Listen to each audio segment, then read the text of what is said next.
Ok. Bon, on n'est pas très nombreux. Je vous remercie quand même tous d'être venus à notre conférence. J'aurais simplement quelques mots pour mettre un contexte à donc notre conférence sur le risque incendie propre au secteur du recyclage, en rappelant rapidement que la problématique n'est pas nouvelle, elle est relativement ancienne, mais elle a vraiment pris un essor considérable il y a une dizaine d'années, suite à l'apparition de plusieurs facteurs conjoints qui ont été d'abord l'apparition de piles de lithium dans nos déchets, contenus dans des appareils électroniques, et des étés plus chauds également ces dernières années, et également on peut noter l'augmentation massive des stocks qui sont consécutives de la réglementation qui a évolué et qui restreint fortement l'accès aux installations d'enfouissement. Donc plus de stocks sur les installations égale plus de matières combustibles, plus de risques. Il y a évidemment plusieurs conséquences à ce nombre d'incendies qui est vraiment croissant depuis 10 ans. C'est donc des conséquences humaines, d'abord sur la santé des travailleurs. Il y a un vrai risque dont il faut prendre la mesure. Il y a un risque économique, puisque un incendie, c'est l'arrêt d'activité pour l'entreprise. C'est un risque administratif, puisqu'il y a des sanctions qui sont prises par les DREAL en lien avec ce risque. Et enfin, on a depuis quelques années des difficultés très sérieuses à trouver des solutions d'assurance pour le site. Donc voilà, donc, comme vous voyez, plusieurs types de conséquences. Et donc on va essayer d'aborder l'ensemble de ces sujets avec donc Gaylor Renard, qui est responsable R&D du groupe GDE, et également de la prévention incendie, qui nous fera un retour d'expérience de sinistres et de ce qui a pu être mis en place en termes de prévention du risque au sein de son entreprise. Ensuite, donc, monsieur Ferrand abordera la question du matériel dont on peut disposer pour prévenir le risque. Et on parlera notamment des caméras thermiques, qui sont vraiment très prometteuses. Et enfin, monsieur Rouvier nous parlera de la question des assurances, puisqu'il est courtier en assurance et qui pourra nous faire un petit état du marché et nous parler des solutions qu'il a envisagées pour remédier à la problématique d'assurance. Voilà, bonne conférence, merci. Merci Quentin. Bonjour, donc moi je vais vous parler de l'organisation et du retour d'expérience de mon groupe, donc la société GDE du groupe Ecor. Donc le contexte en fait, tout d'abord du renforcement de notre politique de prévention incendie. Ça a été une augmentation du nombre de départs de feu, alors généralement dans l'industrie du recyclage, mais depuis 5 ans on a un nombre de départs de feu qui a presque doublé, avec tout ce que ça comporte, comme perte d'outils de production, d'images, les coûts de traitement importants. Une part importante de ce nouveau risque est due au piles lithium, on en parlera un petit peu après. La problématique d'assurance qu'on abordera aussi avec l'assurabilité, la montée des franchises et des primes. Un renforcement des campagnes DREAL, en conséquence également, avec 29 inspections sur nos sites en un an, une DGPR nous confirmant que les industries du recyclage étaient vraiment sous surveillance active des services de l'État, et une démarche impulsée par notre direction avec un DG délégué qui est issu du monde de l'assurance, donc ce qui a aidé aussi. Donc tous ces points-là nous ont permis ou en tout cas ont impulsé une nouvelle dynamique au niveau de la protection incendie. La démarche, donc, du coup, pour pouvoir mettre cette nouvelle organisation en place, ça a été de se baser déjà sur les audits assureurs. Donc on a fait 2 campagnes d'audit assureurs sur 2019, 2020, 2021, ce qui a représenté à peu près 300 actions qui ont été soldées à environ 90%. On se sert beaucoup de notre retour d'expérience aussi sur la sinistralité et des fiches pratiques fédérées qui sont un bon récapitulatif, même si elles pourraient être un peu plus techniques. Et au niveau des enjeux, ce que je vais vous présenter par la suite, c'est les 3 enjeux principaux, donc à savoir réduire les incidents à la source, en diminuer la gravité et développer la culture de prévention incendie. Alors sur le premier item, sur la réduction des incidents à la source, donc le premier point, ça a été la formation à la source et la sensibilisation de nos fournisseurs, évidemment, avec les déclassements, les campagnes de sensibilisation, la communication autour des piles lithium. Le point principal derrière, c'est la gestion des stocks. On a vraiment agi fortement sur notre politique de gestion des stocks. Il faut savoir qu'un stock minimum, c'est un risque minimum. Ça, c'est vraiment un des gros points à travailler. Donc, pour pouvoir contrôler ce point-là, on a donc un contrôle des zones de stockage par les responsables de production qui est formalisé tous les jours par un rapport quotidien en fin de production avec des photos et des tonnages. Et la mise en ronde de gardiennage SIAP, donc formé prévention incendie, et des rondes physiques sur tous nos sites de production qui sont formalisés par des parcours de pointeau, des prises de température sur chaque stock à chaque ronde et un rapport de ronde quotidien par le CTO, ce qui est le centre technique opérationnel, qui va donc 24 heures sur 24, 7 jours sur 7, relayer toutes les informations des gardiens. Alors ça c'est un exemple de rapport quotidien que l'on a sur le site. Donc chaque jour, les différents responsables d'exploitation nous envoient toutes les photos des zones à surveiller, ainsi que la checklist. La checklist reprend les points principaux, les différents équipements de prévention incendie sur lesquels ils doivent attester qu'ils sont en bon état, accessibles, etc. On a aussi les conditions spécifiques du jour avec la météo, est-ce qu'il y a eu des points chauds, est-ce qu'il y a eu un départ de feu, est-ce qu'il y a des stocks importants, etc. Et cette checklist-là est faite tous les jours entre la production et le gardiennage, et contre-signée par ces deux intervenants. Et derrière, indique toutes les mesures compensatoires qu'on met en place. Le but de ça, c'est évidemment de mettre en place des moyens compensatoires type arrosage préventif, renforcement de la ronde, système de détection temporaire sur un stock à risque, etc.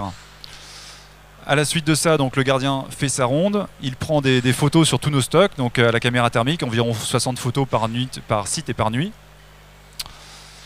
Derrière, donc on a défini aussi des îlotages en fonction des différents niveaux de stockage, ce qui nous permet d'adapter aussi là aussi nos moyens compensatoires.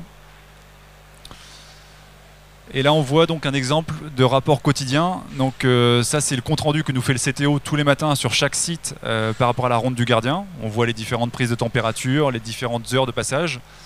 Et on a un compte rendu quotidien de tous les rapports des différents sites qui est effectué par le service QSE et qui vient incrémenter une base de plan d'action sur les différents équipements qui peuvent être notés hors service ou inaccessibles.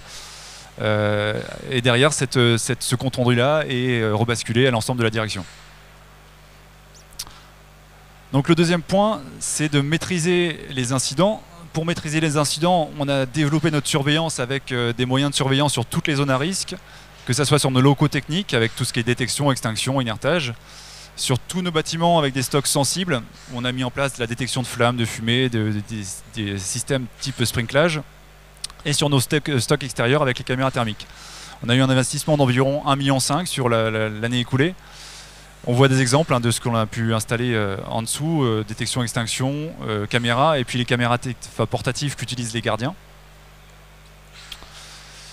On a développé également les moyens d'intervention en multipliant les réseaux, poteaux incendie, RIA, les canons d'intervention, je vous le présenterai un peu après, les réserves mobiles également, les cubitinaires d'eau, ce qui est un moyen aussi intéressant que je vous montrerai juste après.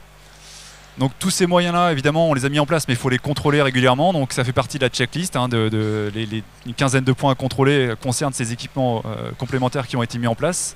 Donc j'insiste, c'est une checklist quotidienne. Et on a également une checklist mensuelle qui va récapituler, là pour le coup, tous les équipements de maîtrise du site. Donc on a entre 50 et 100 équipements par site. Donc ça va des centrales de détection incendie jusqu'aux vannes d'ouverture du réseau RIA par exemple.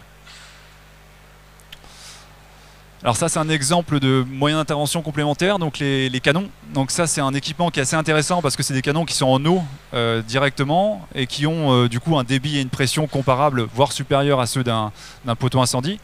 Donc ce qui est intéressant c'est que la personne peut venir positionner le canon, avoir de l'eau très très vite, en moins d'1 minute, et positionner le canon en position fixe de manière à pouvoir continuer à gérer son intervention derrière. On a aussi des réserves d'eau mobile qu'on a installées. Donc les réserves d'eau mobile, là c'est plutôt à destination des pompiers avec leur motopompe. Et ça a le double avantage de créer derrière une rétention pour pouvoir stocker les eaux d'extinction et de pouvoir les traiter par la suite. Alors ça, les cubitaires d'eau, c'est tout bête, mais c'est quelque chose qui est aussi sur lequel on a un bon retour d'expérience. Cubitaires d'eau, on les met à côté de toutes nos zones sensibles. Et là, le but, c'est dès qu'on a un petit départ de feu, de venir le prendre avec le grappin, de le craquer au-dessus du départ de feu. Et on a un effet d'étouffement assez immédiat, ce qui nous permet après de continuer l'intervention avec les RIA. Mais on n'a pas d'emballement de la réaction. Et on a un assez bon retour d'expérience sur des petites cuves comme ça qu'on peut disposer un peu partout sur les sites. Alors, un autre point important aussi, c'est la communication. On s'est rendu compte qu'on avait souvent, au cours d'un incident, juste après, voire même pendant l'incident, des informations qui sortaient sur les réseaux qui étaient plus ou moins fantaisistes. Et donc là, le but, c'est vraiment de maîtriser l'information dès le début. Donc on a mis en place une organisation où on communique dès le démarrage de l'incident à l'ADREAL et aux différents services de l'État l'état de la situation avec les stocks impliqués, les tonnages, etc. Et en même temps, on crée un petit communiqué de presse, ce qui nous permet de maîtriser l'information et encore une fois de ne pas avoir 6000 tonnes de déchets en feu chez GDE, alors qu'il y a effectivement un petit stock de 20 tonnes qui a connu un départ de feu. On a également mis en place, c'est en cours de mise en place, les plans de continuité d'activité en lien avec les assureurs. Là, le but, c'est de lister un peu toutes nos activités, les matériels, les bâtiments qui peuvent être touchés par des sinistres. On évalue les solutions de secours, on effectue une hiérarchisation et on en augmente la maîtrise du risque. Le but, là, c'est d'aller plus loin que ça et d'intégrer aussi tout ce qui est scénario en termes de perte de contrats, de stockage complémentaire qu'on devrait avoir sur les sites. Voilà, donc le but là-dessus, c'est quand on a fait un exercice incendie, d'aller jusqu'au bout du scénario et de se dire si tel bâtiment est touché, où est-ce qu'on va stocker les stocks complémentaires, est-ce qu'on est capable d'arrêter les contrats, qu'est-ce que ça implique derrière. Voilà, ça c'est un des points que l'on a travaillé avec les assureurs et qui nous permet aussi de faire baisser également les franchises puisqu'on augmente la maîtrise sur les bâtiments considérés. Le troisième grand point, ça a été de développer la culture de prévention incendie. Donc on a travaillé pas mal sur la capitalisation du retour d'expérience. Ce qu'on cherche à faire, c'est vraiment pour chaque départ de feu, on cherche à obtenir les infos. Donc de faire une réunion pour chaque départ de feu, même minime. On a fait à peu près 35 réunions sur les 6 derniers mois, avec la mise en place d'un plan d'action qui est suivi derrière par la direction générale. On a multiplié les exercices. On est sur un objectif d'un exercice tous les 15 jours sur nos sites broyeurs et deux exercices par an sur les sites de collecte. On a aussi formalisé nos rôles en prenant exemple sur le site de Rocancourt qui est Céveso, avec la mise en place d'une astreinte DOI, directeur des opérations internes. Donc ça, c'est une organisation qu'on duplique sur tous nos autres sites, qu'ils soient ou non de Céveso. On a également effectué différentes formations avec le CNPP, avec un formateur externe ESI. On fait des exercices internes, effectivement. On a fait des différents tests aussi, d'adjuvants, notamment avec Suez. Des exercices internes en partenariat avec le SDIS. De déploiement du PC opérationnel avec Rocancourt. Sur le dernier, notamment, on a impliqué l'Adréal et le COS, le chef des opérations de secours du SDIS, dans cet exercice. On met également en place des entraînements à la manœuvre hydraulique. Alors là, c'est plus simplifié qu'un exercice, il n'y a pas de scénario. Pour autant, le but, c'est de mettre en place un groupe de 4-5 personnes et de venir avoir de l'eau au bout du tuyau le plus rapidement possible. Donc on se rend compte que ça nous permet d'acquérir les bons réflexes, notamment en termes de stockage des tuyaux. Et que sur des interventions où autrefois on prenait 15 minutes, des fois 20 minutes à avoir de l'eau efficacement, on est maintenant entre 3 et 5 minutes maximum. On déploie aussi des plans d'établissement répertoriés et simplifiés, donc c'est toutes les informations d'urgence dont on peut avoir besoin sur nos sites, qui sont accessibles pour le SDIS et pour le personnel évidemment d'exploitation. On prend aussi en compte le risque incendie pour chaque période critique, notamment les arrêts, et on effectue une campagne de prévention incendie. La dernière campagne a été réalisée au mois de mai-juin, ça a concerné à peu près 70 exercices et 80 causeries, donc soit à peu près 1000 salariés qui ont été touchés. Alors on teste également du nouveau matériel, donc notamment les canons de brumisation. Alors ça, c'est plutôt orienté à la base pour les poussières. Pour autant, on y intègre une lance incendie, ce qui nous permet d'avoir un canon pilotable et derrière d'avoir aussi la partie brumisation qui nous permet d'abattre les calories en cas de départ de feu et également de positionner le canon à distance sur la zone de départ. On a des solutions aussi de type arrosage agricole en préventif sur le stock du platin, ça c'est plus pendant les périodes sèches. Et également, en termes de traitement, on a testé également l'osmose inverse avec un assez bon retour d'expérience sur les eaux d'extinction. En termes de concentration et de volume d'eau à traiter, on a pu réduire par 90% nos eaux. Donc en termes de bilan, sur l'année 2021, nous on a eu 40 départs de feu qui ont été maîtrisés assez rapidement en interne, 4 qui ont nécessité l'intervention des pompiers et 0 pour le moment avec des conséquences importantes. Donc on voit qu'on a pu aplatir de façon importante notre pyramide de gravité, donc c'est des bons résultats mais qui nécessitent évidemment un suivi quotidien de l'ensemble de l'organisation.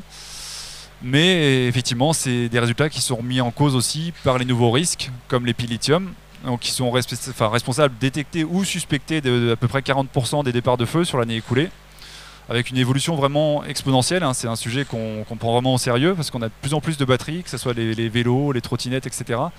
et des risques qui sont vraiment quasiment indétectables. Quand on a une batterie de cigarette électronique qui fait à peu près 100 grammes dans un stock en 30-25 tonnes, on ne va pas pouvoir la repérer avant qu'elle commence à fumer ou à s'enflammer.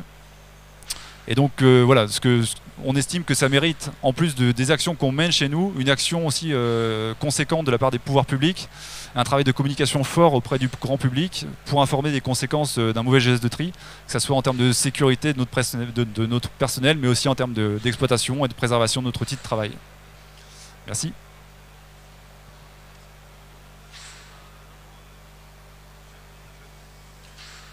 Bonjour à tous. Alors, mon nom est Patrice Ferrand, je vais vous parler en effet de la technologie, mais aussi de l'évolution je dirais de la réglementation et des référentiels auprès du CNPP. Donc on est un industriel européen, on développe en fait des équipements pour aller détecter des montées en température. Donc là vous avez en fait notre usine, je passe rapidement ces sujets. On est fabricant. Ah, merci. J'ai qu'un cerveau. Mes deux mains ne suivent pas. Merci, c'est très gentil à toi. En fait, on fabrique des équipements vidéo, ce que vous voyez un peu partout, sauf qu'on a rajouté beaucoup d'intelligence pour apporter en fait des nouveaux usages. Et ça fait 7 ans qu'on porte en fait ces solutions technologiques dans ce milieu en fait de la détection incendie, avec des produits très robustes qu'on va utiliser dans des applications très très différentes. Naturellement, c'est ce que vous avez en fait dans le domaine de la vidéoprotection. Dans toutes les applications en fait de renvoi d'images, quand on veut en fait voir l'affluence, la gestion des véhicules, et puis on va se concentrer surtout sur un sujet qui est ce qu'on appelle les points chauds, la détection des montées en température. Avant de vous parler des solutions techniques, il y a quand même en fait une norme européenne qui s'appelle l'EN 54 que beaucoup d'entre vous en fait connaissent, puisque les assureurs s'appuient. C'est un sujet très intéressant puisque le CNPP en fait qui est l'acteur de la formation, de la certification reconnue dans ce milieu de la détection incendie, a fait évoluer à travers un travail avec les assureurs, les installateurs, les industriels, en fait, un sujet qui est cette R7, qui est la détection en fait automatique d'incendie, puisque jusqu'à juin 2021, les caméras thermographiques n'étaient pas reconnues comme des dispositifs de détection de montée en température pouvant être couplés à un système en fait de détection à incendie. Donc ce référentiel en fait finalement qui est à la fois sur le service et sur le produit, en certification installateur ou en certification produit, qui concerne les systèmes de détection automatique d'incendie, en fait, il a évolué avec une annexe depuis juin, en fait, qui est l'annexe 13, qui dit que les installations de détection incendie par analyse d'image peuvent être envisagées comme un complément au mode de détection incendie couvert par cette fameuse norme. Ça veut dire quoi? C'est-à-dire qu'aujourd'hui, ces technologies peuvent être utilisées pour réaliser une détection en fait, sur des sites de stockage, une détection sur les déchetteries, c'est ce qu'on fait depuis longtemps avec des grands clients comme Suez, des installations qui sont faites, mais elles n'étaient pas reconnues ni par le CNPP ni par les assureurs. Sauf que depuis juin, ça a tout changé. Et donc ça facilite naturellement les exploitants à se retourner en fait contre leurs assureurs en demandant en effet de pouvoir, ce qui sera le prochain sujet, d'aborder en effet les polices d'assurance différemment en disant je vais déployer en effet ces technologies. Ces technologies ne sont pas nouvelles. Ça fait 15 ans que je travaille pour un industriel et ça fait 7 ans que je les vois déployer, mais ça va s'accélérer.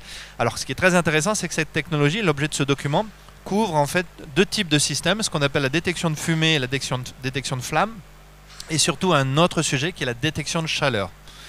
On a eu beaucoup d'expérience sur la détection de fumée et la détection de flamme. Je ne peux pas le dire ouvertement, mais ce n'est pas des solutions faites pour les centres de traitement déchets.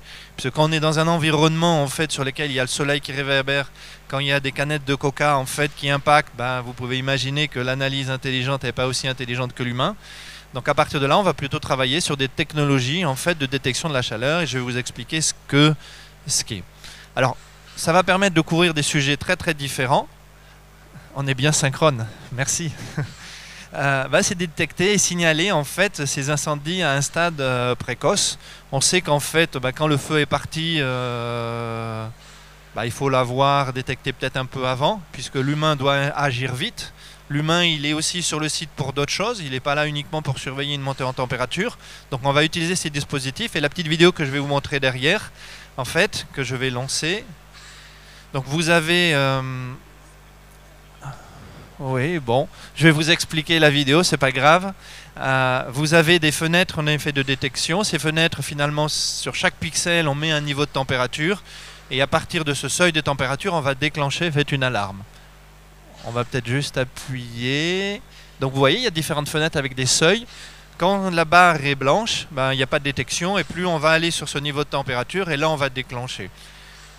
Donc c'est des technologies qui sont matures, qui sont déjà déployées. Je vais juste...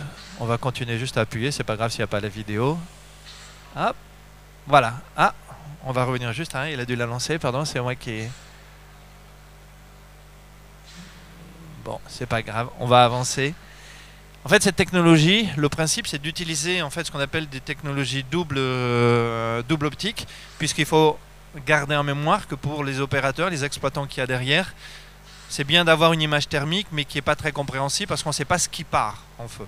Et à partir de là, d'avoir un deuxième œil pour analyser finalement où est précisément, c'est ce qu'on appelle la réalité augmentée, c'est de pouvoir juste dans une image visible injecter une image thermique qui va être cette montée en fait en température. Donc là, vous avez en fait ce qu'on appelle le visible et la chaleur. Donc cette image radiométrie thermique, finalement, c'est cette association de la mesure du pixel. C'est des technologies qui existent déjà.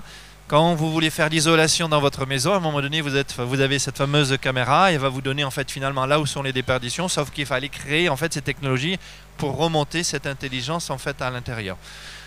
On va pouvoir les utiliser pour des applications très différentes. Donc là, vous avez un exemple en fait sur une scierie. Bon, je ne suis pas certain que les assureurs soient très moteurs à vouloir assurer des scieries, mais vous pouvez imaginer qu'un exploitant de scierie, quand il y a un départ de feu, c'est catastrophique. Donc en fait, on va chercher des technologies là-dessus qui vont pouvoir en effet aider l'humain derrière. Et on a un message qui est important, qui est Beyond Human Vision. C'est au-delà de la vision, à quoi la technologie va servir. C'est l'humain. Moi, j'ai toujours été impressionné quand on fait en effet des visites avec les exploitants derrière, c'est qu'en fait, ils n'ont pas beaucoup de temps pour intervenir.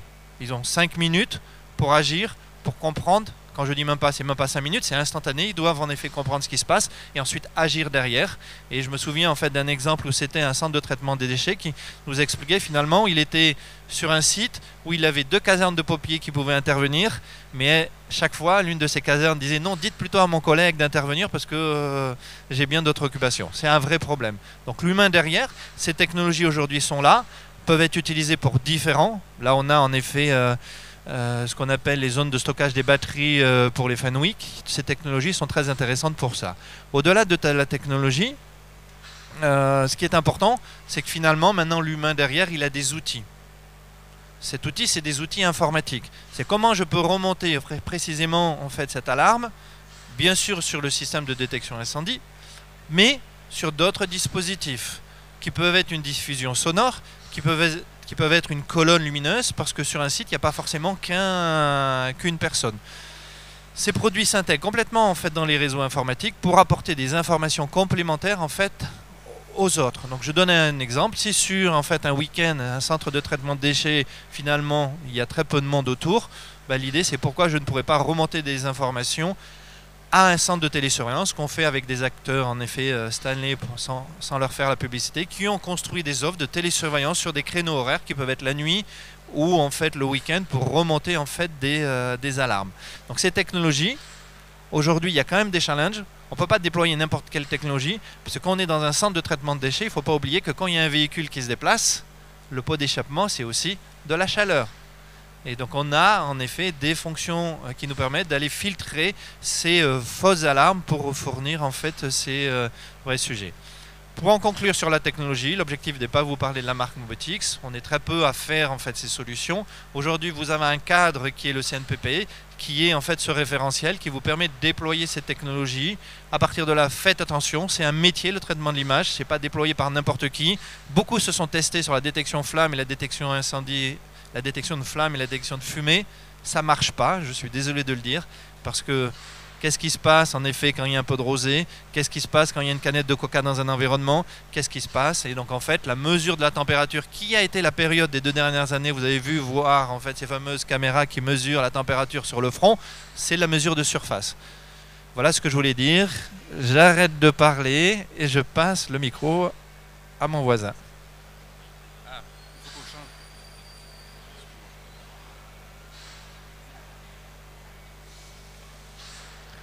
On change de place.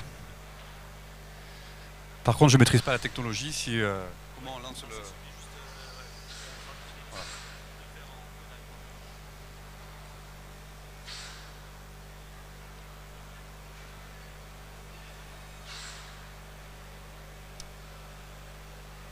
Patrice, est-ce que tu as assuré pour ton intervention au salon Polytech? Ça, c'est la question que je vais me poser en rentrant chez moi ce soir. Il a assuré, le courtier, celui qui avait une pochette orange, celui qui a pleinement conscience de nos difficultés au quotidien, celui qui est venu nous proposer des solutions concrètes pour notre secteur d'activité. Ça, c'est la réponse que j'aimerais que vous puissiez apporter à vos collaborateurs lorsque vous rentrerez dans vos entreprises. Car oui, assurer, c'est ce que nous devons faire au quotidien, assurer pour être crédible devant nos collaborateurs, être crédible devant nos clients, être crédible devant des organismes de contrôle. Assurer, c'est aussi satisfaire notre besoin de sécurité pour, je dirais, aller de l'avant et pour pouvoir être tranquille. Ça, c'est mon métier au quotidien.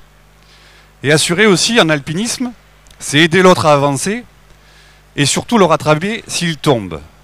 Et bien ça, c'est ce que je suis en train de faire en ce moment avec le secteur du recyclage. Je m'appelle Patrice Rouvier, je suis courtier en assurance depuis 30 ans, spécialisé sur le recyclage et partenaire Fédérec depuis 10 ans.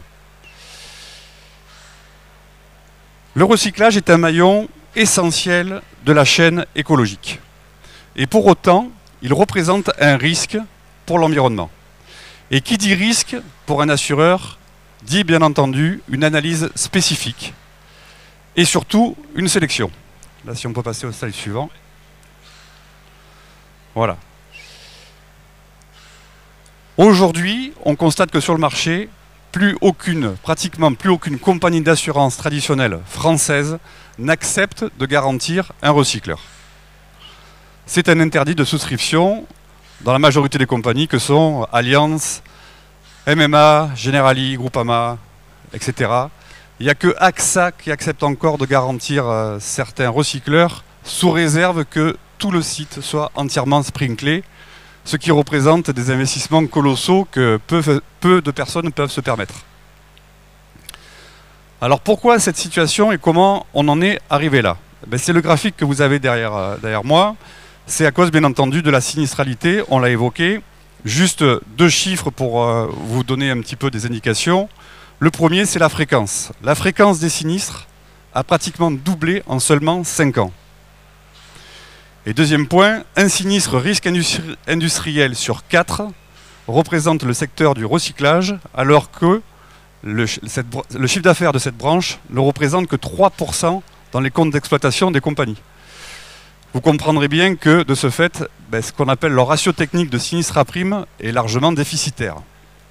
Les conséquences, bien entendu, elles sont de 2 ordres. Les conséquences pour les compagnies d'assurance, vous les vivez au quotidien sur le terrain. Les assureurs n'acceptent plus de recycleurs en affaires nouvelles. Les assureurs ont considérablement augmenté les primes et également les franchises pour rééquilibrer leurs comptes. Et les assureurs, je dirais, ont résilié toutes les entreprises qui ont eu des sinistres quand ce n'est pas carrément toute la branche pour se séparer du marché. Conséquence du côté des assurés. On se retrouve aujourd'hui dans une situation inédite. Certaines entreprises du recyclage ne sont plus du tout assurées. Et certaines d'ailleurs l'assument. Certains l'assument et ils ont fait un calcul. Et ils se disent que plutôt que d'avoir à financer, ils préfèrent plutôt financer, je dirais, leur outil de production en cas de sinistre potentiel, plutôt que d'avoir à verser une prime conséquente à un assureur chaque année. Mais ils oublient par contre une chose importante, c'est que parfois, les conséquences matérielles d'un sinistre ne sont pas limitées à leurs biens propres. et que les dommages collatéraux peuvent avoir, dans beaucoup plus de cas qu'on imagine, des conséquences insoupçonnées. Pour illustrer mon propos, je vais juste vous donner un exemple qui s'est produit sur un site d'exploitation du recyclage en France, il y a maintenant 3 ans. Lors d'une opération de compactage, l'écrasement d'une pile lithium a provoqué un arc électrique qui a provoqué un incendie qui a détruit tout le matériel de l'entreprise, une bonne partie des bâtiments.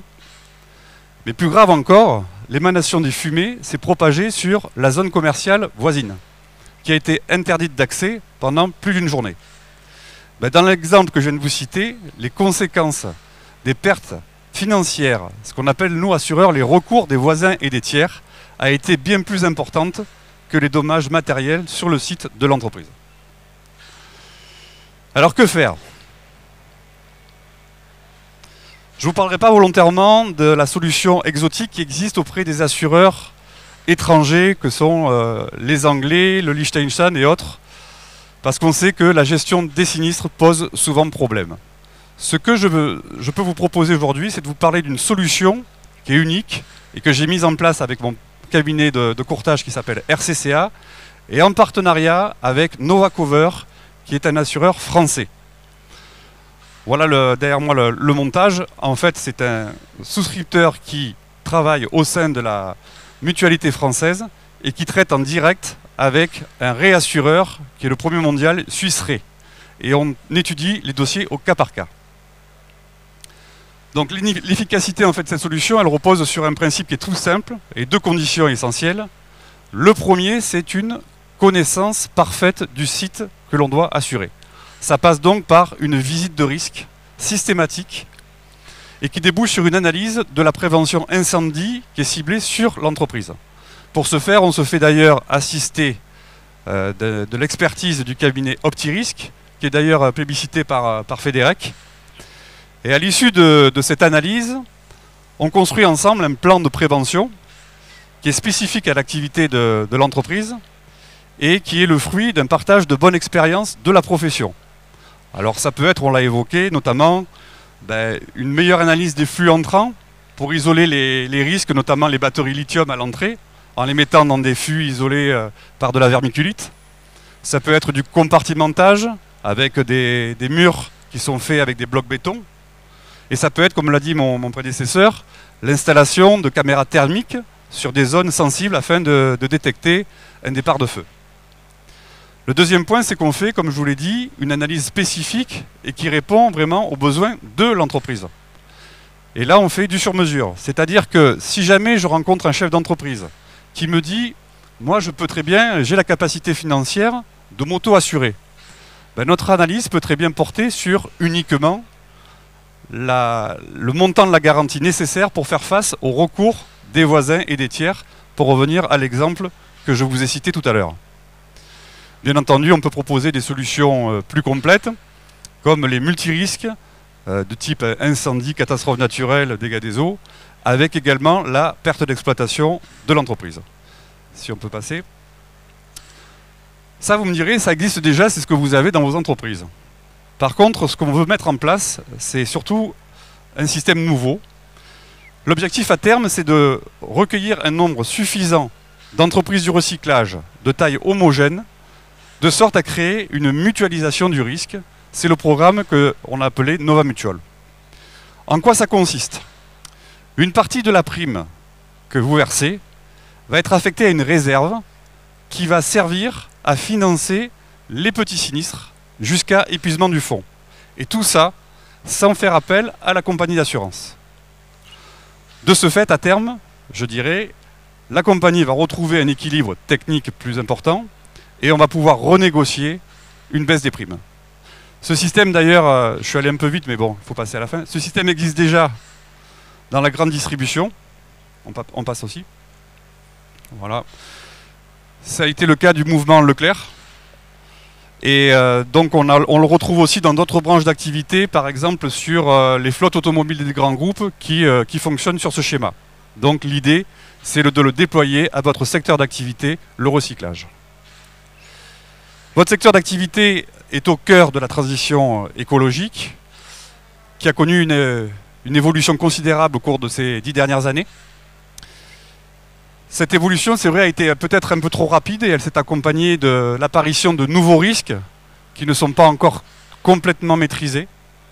C'est pourquoi aujourd'hui il me tient à cœur de rechercher cette solution qui passe par la prévention des risques, la mutualisation pour répartir la charge des sinistres et diminuer à terme les primes d'assurance, et l'action concertée pour construire un partenariat durable. Voilà. Je terminerai en donnant une citation de Will Durant à la fin, qui a dit « Nous sommes ce que nous faisons à plusieurs reprises. L'excellence n'est donc pas un acte, mais une habitude. » Merci. À présent, voilà, on va passer à la partie questions. Donc, si vous avez des questions à poser à l'un ou à tous nos intervenants, c'est le moment. Je vais faire passer un micro dans l'assemblée. Est-ce que celui-ci marche ou pas? Est-ce que ça marche? Non, le micro question. Il marche là? Ouais. Pardon. Est-ce que vous avez des questions?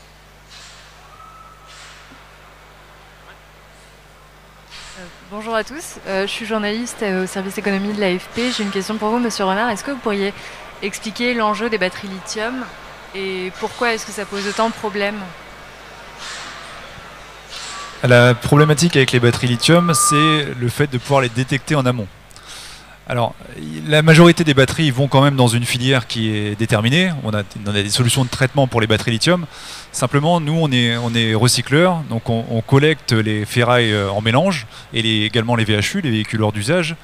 Et donc, parmi nos clients, on a aussi des déchetteries et on retrouve assez fréquemment dans les ferrailles issues des déchetteries notamment. Alors, il y a aussi d'autres sources, hein, mais on retrouve très souvent ces piles au lithium qui ont été jetées là parce qu'on ne savait pas quoi en faire. Et la problématique, encore une fois, c'est que les piles lithium, une fois éventrées, on va avoir une réaction assez immédiate qui va se produire avec une fumée blanche qui va se dégager, une réaction, et une réaction tout de suite assez exothermique et de production d'étincelles qui va enflammer les matières à proximité. Donc la pile lithium en elle-même, je dirais, c'est quelque chose d'assez rapide. Pour autant, ça va enflammer les matières qui sont autour, donc les VHU notamment, qui peuvent contenir encore des mousses, des plastiques, des caoutchoucs, et on va avoir un emballement très très rapide de la réaction. Donc le problème, c'est vraiment que ce flux-là est très très diffus, et comme je vous le disais, pour retrouver une batterie lithium qui fait 100 grammes dans un flux entrant qui fait à peu près 25 tonnes par camion, c'est quasiment impossible. Et donc ces batteries-là vont aussi se dégrader, enfin elles vont causer un risque au moment où elles seront éventrées.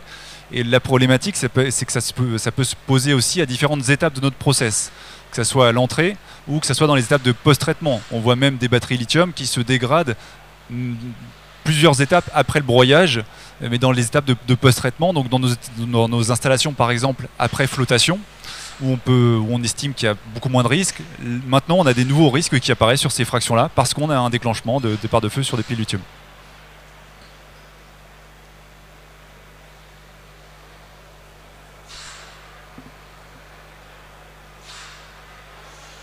Pas d'autres questions?